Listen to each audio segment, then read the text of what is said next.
हरे कृष्णा। तो अभी हम भगवद गीता के दूसरे अध्याय के अंतर्गत श्लोक संख्या 49 पर विचार करेंगे। दूरेण ह्यवरं कर्म बुद्धियोगा धनंजय बुद्धो शरणम अन्वेच्छ कृपणाः फल हेतवः। तो यहाँ पर भगवान क्या कह रहे हैं? दूरेण है, दूरेण का मतलब दूर से ही अवरम, अवरम का मतलब है तुच्छ। तो दूर से ही तुच्छ है। क्या तुच्छ है? कर्म। जो सकाम कर्म है वो दूर से ही तुच्छ है। किसकी तुलना में? बुद्धि योगा, बुद्धि योग की तुलना में सकाम कर्म दूर से ही तुच्छ है। दूर से तुच्छ है मतलब पास आने की बात ही नहीं है, बहुत दूर है और बहुत दूर से नीचा है। सकाम कर्म बहुत नीचा है। बुद्धि योगा धनंजय, धनंजय यानी हे धनंजय, बुद्धो शरणम अन्वेच्छ। तो भगवान कह रहे इसलिए क्या करो? बुद्धि की शरण में जाओ, बुद्धि की शरण लो। कृपणाः फल हेतवः, जो फल के हेतु में कार्य करते हैं, फल की कामना से जो कर्म करते हैं वे कृपण हैं।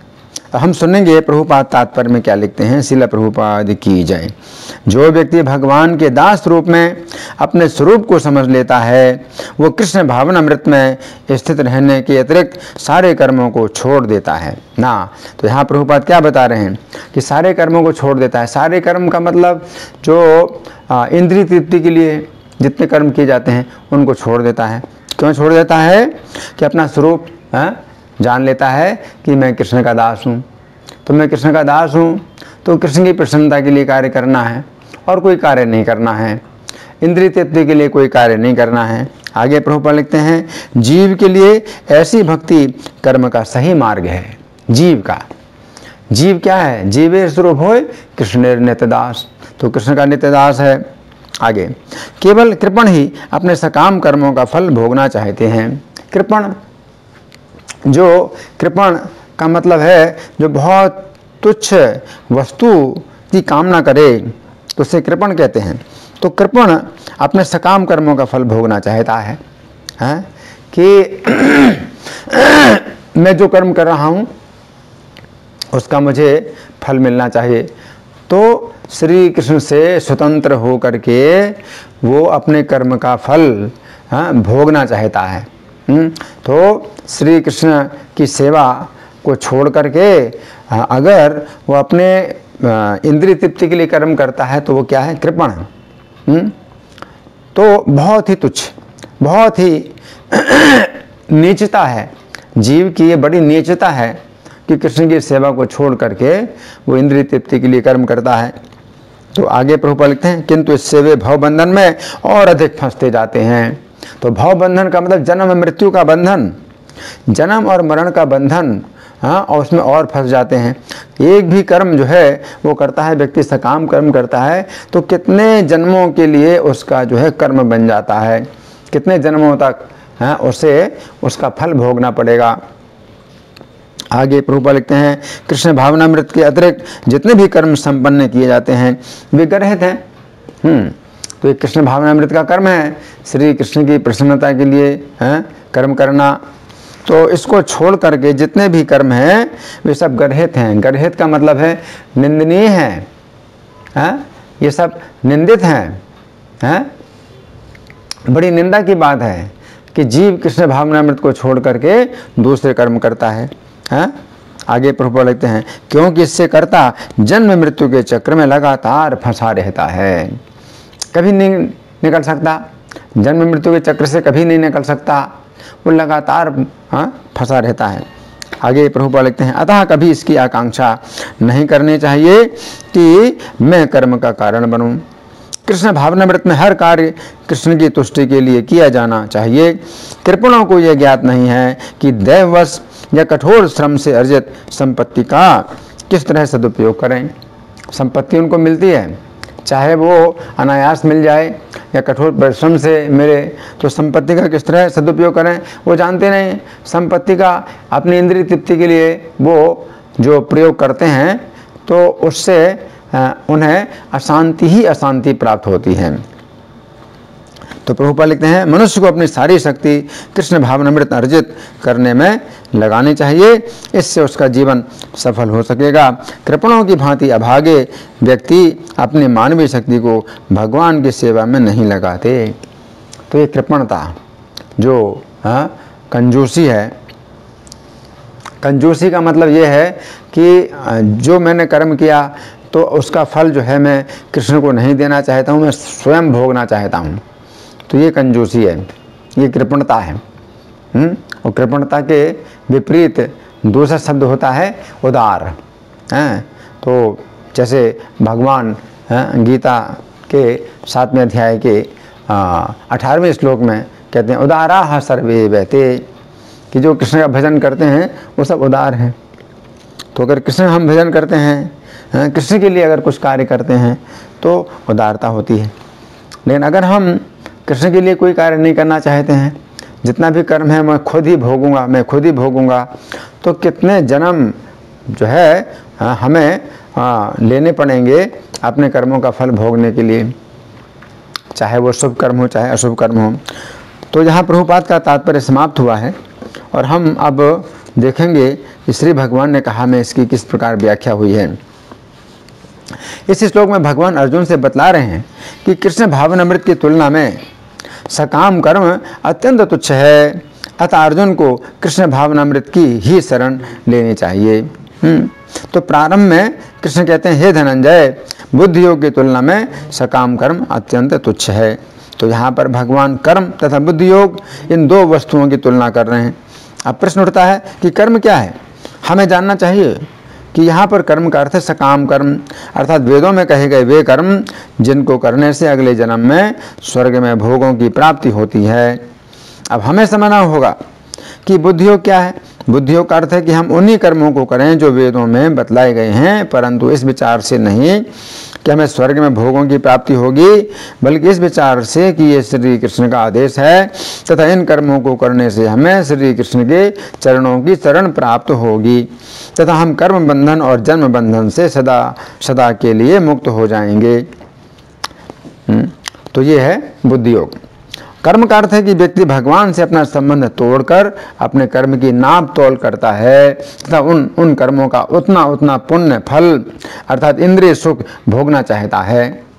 परंतु बुद्धियोग का अर्थ है कि व्यक्ति भगवान से जुड़कर उनका दास बनकर सभी प्रकार से उनके आश्रित रहता है तथा अपने कर्मों के लेखा जोखा की परवाह ना करके बिके हुए पशु के समान भगवान के आश्रित रहकर उनकी इच्छा के अनुसार कर्म करता है। कर्म का अर्थ है कि व्यक्ति अपने कर्म का पुण्य फल भोगना चाहता है, जबकि बुद्धि योग का अर्थ है कि व्यक्ति अपने कर्म से भगवान को प्रसन्न करना चाहता है तथा सदा के लिए भगवान के आश्रय में रहकर अपनी सुरक्षा तथा पालन की व्यवस्था प्राप्त करना चाहता है। कर्म का अर्थ है कि व्यक्ति संसार में अनेक प्रकार के सुख देखता है तथा उन भौतिक सुखों को भोगना चाहता है, जबकि बुद्धि योग का अर्थ है कि व्यक्ति संसार में सभी सुखों को दुखों से भरा हुआ जानकर भगवान के आश्रय में ही अपनी संपूर्ण सुरक्षा तथा सुख प्राप्त करता है। तो यहाँ पर भगवान कह रहे हैं कि बुद्धि योग की तुलना में सकाम कर्म अत्यंत तुच्छ है। यदि भक्ति के सुख पर विचार किया जाए तो ये कहा जाता है कि श्री कृष्ण की भक्ति के रस की तुलना में स्वर्ग के सुख उसी प्रकार तुच्छ हैं जिस प्रकार समुद्र की तुलना में जल की एक बूंद अत्यंत तुच्छ है। तो इसका मतलब क्या है कि जो लोग अपने कर्म का फल भोगना चाहते हैं, तो वे इतने कृपण हैं कि समुद्र के समान सुख को छोड़ करके सुख की बूंद पाना चाहते हैं। तो कितना अज्ञान, कितनी मूर्खता। तो चैतन्य महाप्रभु की करुणा की एक दृष्टि प्राप्त होने पर व्यक्ति को इतना अधिक सुख प्राप्त होता है कि व्यक्ति को निर्विशेष ब्रह्म का सुख नरक के समान लगने लगता है। यदि ब्रह्मानंद की तुलना स्वर्ग के सुख से की जाए तो ये कहा जाता है कि जिस प्रकार समुद्र की तुलना में जल की एक बूंद अत्यंत तुच्छ है, उसी प्रकार ब्रह्मानंद की तुलना में स्वर्ग का सुख अत्यंत तुच्छ है। परंतु उस ब्रह्मानंद के विषय में प्रबोधानंद सरस्वती कहते हैं कि श्री कृष्ण की करुणा की एक दृष्टि प्राप्त होने पर जो सुख की प्राप्ति होती है उसके सामने ब्रह्मानंद भी नरक के समान लगता है। तो ये सोचने की बात है कि बुद्ध योग से प्राप्त होने वाला सुख कैसा होता है कि बड़े बड़े योगियों के लिए कठोर तपस्या और ध्यान से भी जो अत्यंत दुर्लभ है वो ब्रह्मानंद भी नरक के समान जान पड़ता है। इसलिए यहाँ पर भगवान ठीक ही कह रहे हैं कि दूरेण हेवरम कर्म बुद्धि योगा धनंजय, अर्थात हे धनंजय, सुख की दृष्टि से बुद्धि योग की तुलना में सकाम कर्म दूर से ही अत्यंत तुच्छ है। अब यदि सुरक्षा की दृष्टि से हम विचार करें तो हमें पता लगता है कि बुद्ध योग में जब हम श्री कृष्ण की शरण ले लेते हैं तो श्री कृष्ण पूर्ण रूप से हमारे योगक्षेम की व्यवस्था करते हैं। योग का अर्थ है उन वस्तुओं की प्राप्ति जो हमारे जीवन में आवश्यक है, जैसे भोजन, वस्त्र आदि, तथा क्षेम का अर्थ है हर प्रकार की सुरक्षा। सकाम कर्म का अर्थ है कि व्यक्ति को स्वर्ग की प्राप्ति तथा भोगों की प्राप्ति तो हो जाती है परंतु सुरक्षा की कोई व्यवस्था नहीं है। यदि किसी व्यक्ति को अचानक बहुत सा धन प्राप्त हो जाता है तथा उसकी सुरक्षा की कोई व्यवस्था नहीं होती है तो उसका जीवन पहले से भी अधिक संकट में पड़ जाता है। इस विषय में एक उदाहरण महाराज नहुस का दिया जा सकता है। कर्मों के फलस्वरूप उन्हें इंद्र का पद तो प्राप्त हो गया परंतु श्री कृष्ण की शरण प्राप्त न होने के कारण वे अत्यंत संकट में पड़ गए। इंद्रिय भोगों में आसक्त होने के कारण उन्होंने ब्राह्मणों का अपमान किया तथा उन्हें सर्प के रूप में अनेक युगों तक रहना पड़ा। हमें इस बात पर विचार करना चाहिए कि सकाम कर्मों के द्वारा जितनी सुविधा प्राप्त होती है उसकी तुलना में संकट बहुत अधिक प्राप्त होता है। महाराज नहुस को कुछ दिनों तक इंद्र के पद की सुविधा प्राप्त हुई परंतु सर्प की योनि में रहने का संकट अनेक युगों तक प्राप्त हुआ। इसी प्रकार हिरण्यकशिपु अपने कर्म के द्वारा ईश्वर बनना चाहता था। उसने देवताओं के अनुसार 100 वर्षों तक तपस्या की। इसका अर्थ है कि मनुष्यों की गणना के अनुसार उसने 36,000 वर्षों तक तपस्या की। इसके फलस्वरूप उसने सभी के ऊपर ईश्वर की तरह शासन किया परंतु कितने वर्षों तक? केवल 5 वर्ष तक, क्योंकि जब उसकी तपस्या समाप्त हुई उस समय उसके पुत्र प्रहलाद महाराज का जन्म हुआ। जिस समय प्रहलाद महाराज 5 वर्ष के थे उस समय उसने प्रहलाद महाराज को मार डालना चाहा तथा भगवान नृसिंहदेव ने प्रकट होकर उसका वध कर दिया। इसलिए यहाँ पर भगवान ठीक ही कह रहे हैं कि दूरेण हेवरम कर्म बुद्धि योगा धनंजय, अर्थात हे धनंजय, सुरक्षा की दृष्टि से बुद्धि योग की तुलना में सकाम कर्म दूर से ही अत्यंत तुच्छ है। फिर यहाँ पर भगवान अर्जुन को धनंजय के नाम से पुकार रहे हैं। धनंजय शब्द का अर्थ है वो व्यक्ति जो धन पर सदा विजय प्राप्त करता है। इस प्रकार धनंजय का अर्थ हुआ अत्यंत धनी व्यक्ति। जिस प्रकार कोई धनी व्यक्ति किसी वस्तु को खरीदने के लिए किसी बाजार में जाता है तो उसके साथ उसका सलाहकार अपने अनुभव के आधार पर उसे सलाह देता है कि किस वस्तु को खरीदना चाहिए तथा किस वस्तु को नहीं खरीदना चाहिए।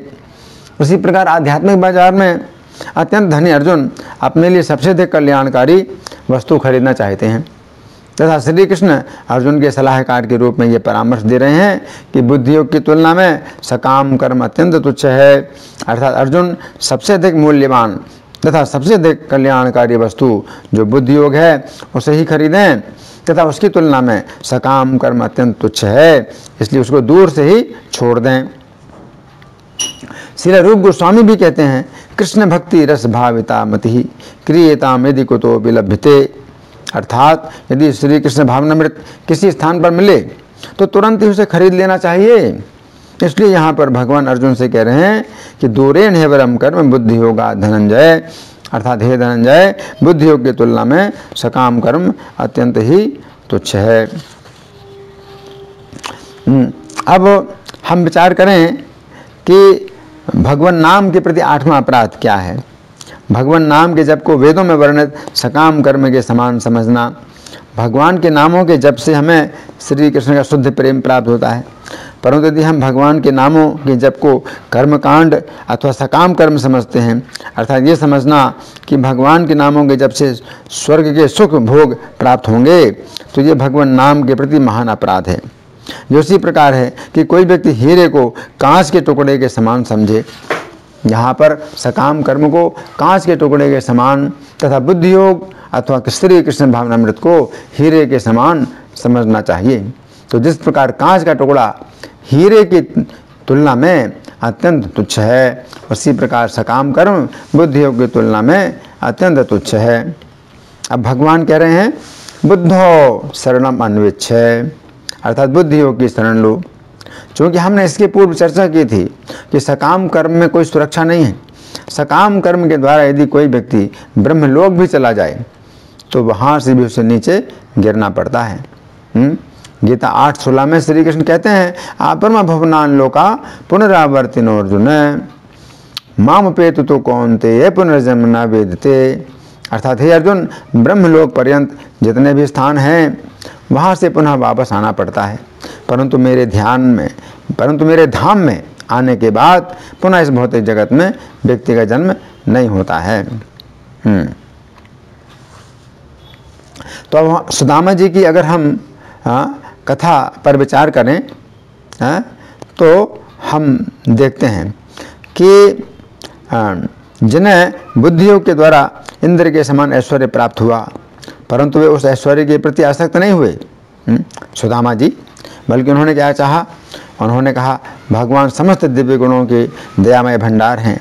मैं जन्म जन्मांतर प्रेम, मित्रता तथा सहानुभूति के साथ उनकी सेवा करूं और उनके भक्तों के बहुमूल्य सानिध्य से उनके प्रति दृढ़ अनुरक्ति उत्पन्न करूं। तो सुदामा जी कहते हैं भागवत 10:81-8 में, इस तरह अपनी आध्यात्मिक बुद्धि के द्वारा अपने संकल्प को दृढ़ करते हुए सुदामा, क्षमा करना, ये सुदामा के बारे में कहा गया है इस श्लोक में कि अपनी आध्यात्मिक बुद्धि के द्वारा अपने संकल्प को दृढ़ करते हुए सुदामा समस्त जीवों के आश्रय श्री कृष्ण के प्रति पूर्णतया अनुरक्त रहते रहे। उन्होंने लोभ से रहित होकर अपनी पत्नी के साथ समस्त इंद्रिय तृप्ति का परित्याग करने के विचार से उस इंद्रिय सुख का भोग किया। तो ये श्लोक की ये बात है। इस प्रकार की बुद्धि योग का क्या परिणाम हुआ? श्रील सुखदेव गोस्वामी कहते हैं कि भगवान के प्रिय मित्र सुदामा को अनुभव हुआ कि उनके हृदय में भौतिक आसक्ति की जो ग्रंथियां शेष रह गई थीं वे भगवान के निरंतर ध्यान के बल पर कट गई हैं। उन्होंने अल्पकाल में भगवान कृष्ण का परम धाम प्राप्त किया जो महान संतों का गंतव्य है। इस प्रकार हम देखते हैं कि बुद्धि योग के द्वारा भौतिक भोगों की प्राप्ति होने पर भी सुरक्षा होती है। बुद्धि योग की विशेषता यह है कि इसमें व्यक्ति भगवान के द्वारा जो कुछ भी प्राप्त होता है उसे भगवान की कृपा मानकर भोगता है, तथा यदि भगवान के द्वारा कोई वस्तु नहीं प्राप्त होती है तो उस समय भी वो संतुष्ट होता है। जब सुदामा जी श्री कृष्ण से मिलकर द्वारका से अपने घर की ओर जा रहे थे, उस समय उन्हें इतना ही पता था कि श्री कृष्ण ने उन्हें कुछ भी नहीं दिया, जबकि श्री कृष्ण ने सुदामा जी को बहुत बड़ी संपत्ति दी, लेकिन प्रत्यक्ष रूप से कुछ नहीं कहा और ना कुछ दिया। फिर भी सुदामा जी ने क्या सोचा? उन्होंने सोचा कि भगवान ने उन्हें कुछ भी धन नहीं दिया, ये उनकी कृपा है, क्योंकि भगवान ने ये सोचकर उन्हें कुछ भी नहीं दिया कि धन पाकर वे भगवान को भूल जाएंगे। इस प्रकार बुद्धि योग का अर्थ हुआ कि सदैव श्री कृष्ण की कृपा समझना। तो यहाँ पर भगवान कह रहे हैं बुद्धि योग की शरण लो, क्योंकि बुद्धि योग में हमारी पूर्ण सुरक्षा है। यहाँ पर भगवान का ये भी संकेत है कि सकाम कर्म की शरण मत लो, क्योंकि सकाम कर्म में सुरक्षा नहीं है। अब बुद्धि योग की शरण लेने में तथा श्री कृष्ण की शरण लेने में क्या अंतर है? यदि गहराई से देखा जाए तो कोई अंतर नहीं है। यदि हम श्री कृष्ण की शरण लेते हैं तो हमें बुद्धि योग प्राप्त होता है, तथा यदि हम बुद्धि योग की शरण लेते हैं तो श्री कृष्ण की प्राप्ति होती है। बुद्धि योग की शरण लेने का अर्थ क्या है? श्रील प्रभुपाद इस श्लोक के तात्पर्य में लिखते हैं कि मनुष्यों को अपनी सारी शक्ति कृष्ण भावनामृत अर्जित करने में लगाना चाहिए, इससे उनका जीवन सफल हो सकेगा।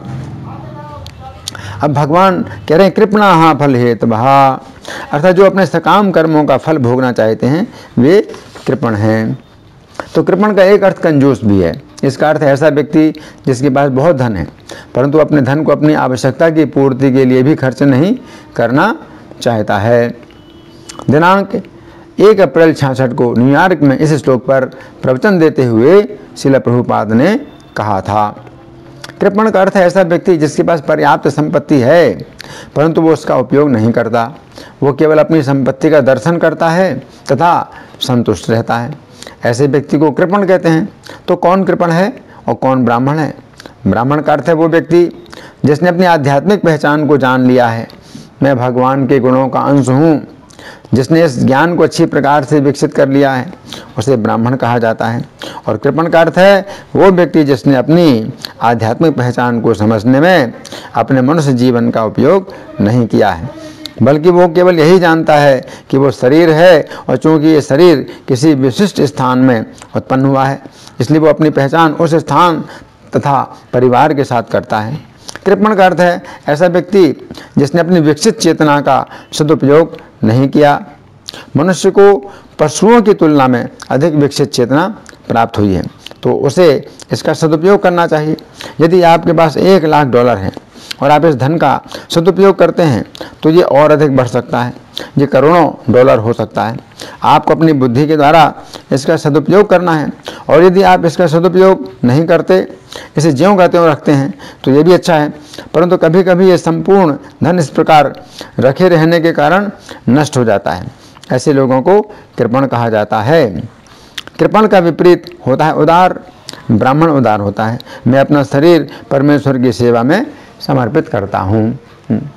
तो जो मनुष्य जीवन है हमें समझना चाहिए कि मनुष्य जीवन एक बहुत बड़ी संपत्ति है जो हमें प्राप्त हुई है, लेकिन ये संपत्ति अगर हम कृष्ण की सेवा में नहीं लगाते, अपने मनुष्य जीवन को कृष्ण की सेवा में नहीं लगाते तो ये मनुष्य जीवन फिर भी चला जा रहा है, निकल रहा है। तो अगर आप कृष्ण की सेवा में लगाएं तो इसका बहुत बड़ा हमें फल प्राप्त होगा। हम जन्म के बंधन से छूट जाएंगे और कृष्ण की प्रसन्नता प्राप्त करेंगे और भक्ति का जो असीमित रस है वो प्राप्त करेंगे। लेकिन अगर हम चाहें कि कृष्ण की सेवा में अपने जीवन को ना लगा करके अपने जीवन को सुरक्षित रखें तो सुरक्षित रहने वाला नहीं है। जीवन तो बीत रहा है, तो जीवन ऐसे भी बीत रहा है तो बेकार में जीवन बीत रहा है। तो अच्छा यही है कि अगर हम इस जीवन मनुष्य जीवन की संपत्ति को सुरक्षित तो रख नहीं सकते हैं, ये तो बह रहा है, निकल रहा है, समय बीत रहा है, जीवन बीत रहा है। तो अच्छा यही है कि प्रत्येक श्वास में हम श्री कृष्ण की सेवा करें। क्योंकि जो श्वास हमारी निकलती जा रही है वो वापस नहीं आएगी। हमारा मनुष्य जीवन जो प्राप्त हुआ है तो इसमें श्वासों की संख्या निश्चित है, तो जितनी भी श्वासें हमारी निकल गई वो हमें वापस नहीं मिलेंगी। तो उससे अच्छा यही है कि प्रत्येक श्वास में हमें श्री कृष्ण की सेवा करनी चाहिए। कृपण का एक अर्थ लालची भी है। लालची का अर्थ है ऐसा व्यक्ति जिसके पास बहुत धन है परंतु फिर भी वो उससे संतुष्ट न होकर और अधिक धन पाना चाहता है। ईशोपनिषद के एक मंत्र में लिखा है, तेने त्यक्तेन भुंजी था माँ गृधा कश्चित् धनम, अर्थात परमेश्वर के द्वारा हमें जो कुछ प्राप्त हुआ है उसमें हमें संतुष्ट रहना चाहिए तथा उससे अधिक पाने की इच्छा नहीं करनी चाहिए। तो यहाँ पर भगवान कह रहे हैं कृपणाः फलहेतवः, अर्थात जो लोग अपने कर्म का फल भोगना चाहते हैं ये कृपण हैं, अर्थात लालची हैं। श्री कृष्ण पहले से ही प्रत्येक व्यक्ति की आवश्यकताओं की पूर्ति कर रहे हैं, अतः प्रत्येक व्यक्ति का कर्तव्य है कि वो अपने कर्म के द्वारा श्री कृष्ण की सेवा करे तथा बदले में कुछ ना चाहे। तो ये भी हमें समझना है कि जो लालची है तो यदि हम श्री कृष्ण के सेवक हैं, श्री कृष्ण की हम सेवा करते हैं तो श्री कृष्ण पहले से ही सब जीवों की रक्षा कर रहे हैं, पालन कर रहे हैं, तो फिर हमारी वे क्यों नहीं रक्षा करेंगे, हमारा पालन क्यों नहीं करेंगे। जो भी आवश्यकताएं हैं श्री कृष्ण हमारी आवश्यकताओं को क्यों नहीं पूरा करेंगे। लेकिन हम संतुष्ट नहीं होते हैं कि श्री कृष्ण हमारी आवश्यकताएं पूरी करते हैं, हम अपनी आवश्यकताएं और बढ़ाते जाते हैं और कर्म करते हैं। किस लिए कर्म करते हैं कि हमारी जो अनावश्यक इच्छाएं हैं वो पूरी हों। तो जब अनावश्यक इच्छाओं को हम पूरी करने में अपनी शक्ति लगाते हैं, अपना समय लगाते हैं, तो वो उससे अशांति ही अशांति प्राप्त होती है। तो इसे कहते हैं लालच, हैं कि श्री कृष्ण ने हमें जो कुछ भी दिया है हम उससे संतुष्ट ना हो करके हम चाहते हैं कि नहीं मुझको और ये चाहिए, मुझे वो चाहिए, है ना। तो सेवक जो उत्तम सेवक होता है तो वो अपने स्वामी की सेवा में अपना पूरा जीवन लगा देता है और केवल अपने स्वामी के द्वारा अपनी सुरक्षा की कामना करता है, केवल सुरक्षा की कामना करता है और अपनी आवश्यकताओं की पूर्ति करना चाहता है। जो भोजन है, वस्त्र है, इसकी पूर्ति स्वामी करता है अपने सेवक की और अपने सेवक की जो है सुरक्षा की व्यवस्था करता है। तो सुरक्षा और पालन इतना ही सेवक की इतनी ही मांग होती है और कुछ नहीं कि मुझे मालिक के तरह मेरे पास भी बड़ा मकान हो और मालिक की तरह मेरे भी अच्छे कपड़े हों और मैं भी जो है मालिक की तरह स्वतंत्र होकर के घूमूं फिरूं, अपनी इच्छा के अनुसार हर कार्य करूं। तो ये नहीं है। सेवक जो है इसी में संतुष्ट रहता है कि उसे स्वामी के द्वारा जो आवश्यकताएं हैं वो प्राप्त हो रही हैं। तो श्री कृष्ण पहले से ही प्रत्येक व्यक्ति की आवश्यकताओं की पूर्ति कर रहे हैं, अतः प्रत्येक व्यक्ति का कर्तव्य है कि वो अपने कर्म के द्वारा श्री कृष्ण की सेवा करे तथा बदले में कुछ ना चाहे। परंतु कृपण अर्थात लालची व्यक्ति अपने शरीर को श्री कृष्ण की सेवा में न लगा करके अपने कर्मों का फल भोगना चाहता है। उचित तो यह है कि व्यक्ति केवल उन वस्तुओं का भोग करे जो श्री कृष्ण ने पहले से ही दी हैं तथा संपूर्ण जीवन श्री कृष्ण की सेवा में लगाए। प्राचीन काल में ऐसे ही सेवक होते थे। स्वामी अपने सेवक की आवश्यकताएं पूरी करता था अर्थात सेवक का पालन करता था तथा सेवक अपने स्वामी की सेवा में अपना पूरा जीवन लगा देता था। उसमें ये हिसाब किताब नहीं होता था कि स्वामी ने अपने सेवक को क्या दिया है तथा सेवक ने स्वामी की कितनी सेवा की है। परंतु इस समय ऐसी स्थिति नहीं है। प्रत्येक व्यक्ति लालची है, इसलिए प्रत्येक व्यक्ति अपनी सेवा का मूल्यांकन करता है तथा उसके अनुसार वेतन लेता है। श्री कृष्ण को यह बात पसंद नहीं है। वे चाहते हैं कि हम उनकी सेवा में ये हिसाब किताब ना करें कि हमने उनकी कितनी सेवा की है, उसके अनुसार हमें कितना फल मिलना चाहिए। श्री कृष्ण हमारा पहले से ही पालन कर रहे हैं, अतः हमें संपूर्ण जीवन उनकी सेवा में लगा देना चाहिए। इससे क्या होगा, हम जन्म मृत्यु के इस संसार से छूटकर उनके नित्य धाम में, उनकी नित्य सेवा में प्रवेश करेंगे। दिनांक 16 दिसंबर 1968 को लंदन में इस श्लोक पर प्रवचन देते हुए श्रील प्रभुपाद ने कहा था, कृपण अपने विषय में सोचता है मुझे कितना मिलेगा, मेरा कितना हिस्सा है। और उदार व्यक्ति का अर्थ है कि उसका कुछ भी हिस्सा नहीं है, सब कुछ कृष्ण का है।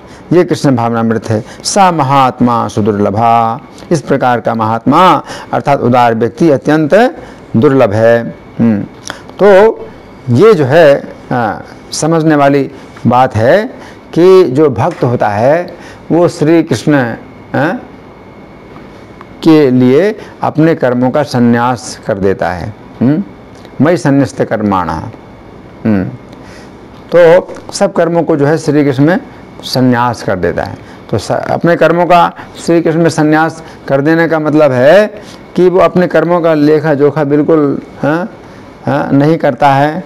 वो इस चक्कर में पड़ता ही नहीं है कि मैंने कितना किया है और कितना ओवर टाइम है मेरा। तो हर व्यक्ति जो है चाहे ऑफिस में काम करे, चाहे किसी घर में काम करे, तो अगर उसकी ड्यूटी है सवेरे 10 बजे से शाम को 5 बजे तक, तो उसमें उसको कुछ तनख्वाह मिल रही है, तो वो 10 बजे से 5 बजे तक की ड्यूटी करेगा और 5 बजे के बाद वो बिल्कुल नहीं रुकेगा।